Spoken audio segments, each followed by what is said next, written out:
Welcome everyone to the biannual ballot measure explainer.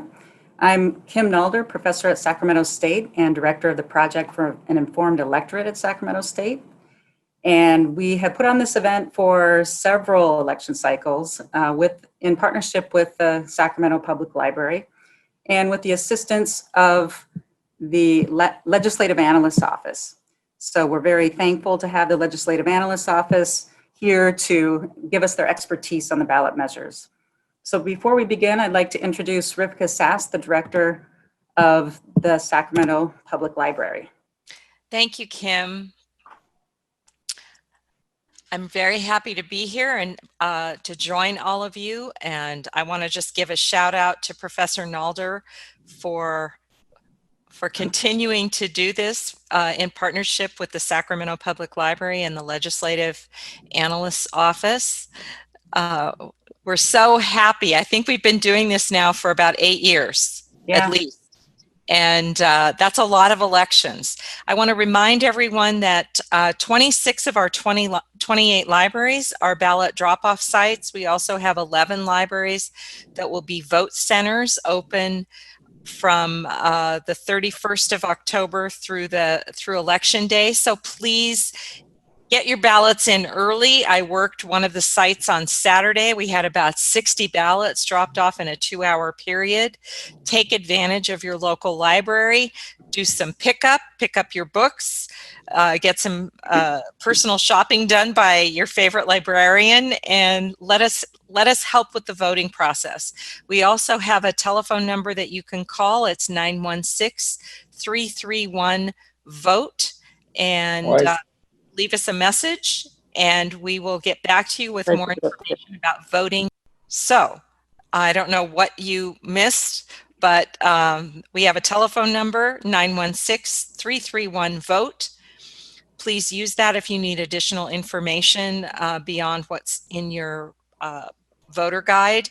And remember that you can vote safely and securely. You can drop your ballots off at almost every Sacramento Public Library. We still have 2 that are closed, one for construction and one that we're getting ready to deal with thanks to COVID-19. It's got some challenges. So welcome and thank you. And thanks to the Friends of Sacramento Public Library who are volunteering at just about every location, helping us make sure that the ballots are delivered safely and securely.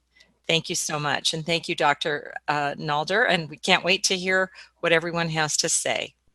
Thank you. Okay, I just wanted to plug one more thing, which is we have a Project for an Informed Electorate event coming up on October 28th. It's an election preview. We've got some experts talking about all sorts of things to try to make sense of the election, talking about appeals to Latinx voters, political misinformation, presidential rhetoric, religious appeals, what's up with the polls, and then any other questions that people have. So it's a similar sort of thing. You sign up and show up on Zoom.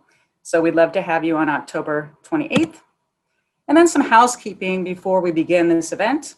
So it is being recorded. We are going to post videos of the entire event, but also individual videos of the initiatives, each initiative one by one, on the website for the Project for an Informed Electorate. You can look at captions if you click closed caption at the bottom. And if you have any issues, go to chat. You can talk to the producer. And if you have any questions, which you very well may, put those in the Q&A. So we'll go initiative by initiative. And as we're doing that, if questions come up for you, once we're done explaining that initiative, we'll take questions. So don't waste any time in getting those questions in. All right, so first off, we have Jason Constanoros, who's going to explain the role of the Legislative Analyst's Office, and then he'll start with Prop 14. Great. It's good to be here tonight. Thank you. So we thought we'd, before we get into the measures, just explain who we are and our role in the ballot process. So in terms of who we are, the legislative analyst and the office he oversees, the Legislative Analyst's Office, is the California Legislature's nonpartisan budget and policy advisor. And what we mean by nonpartisan is that we serve all members of the legislature Democrat and Republican, and also both houses of the legislature, the Assembly and the Senate. And our office consists of around 50 staff covering all aspects of the state budget. These issues range from things like tax revenues in the economy to education and criminal justice, health and human services, and the environment. And our office has been around since the 1940s, but our role in analyzing ballot measures really begins in 1974 when voters authorized Proposition 9.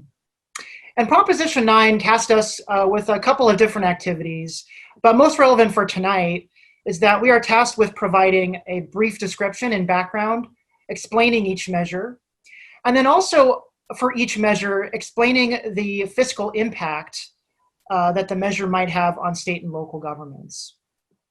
And one thing we want to reiterate for you tonight as you're thinking about your questions is that we do not take positions for or against ballot measures. Our role is to provide information and to analyze fiscal impacts, but not to weigh in on the merits of the proposal.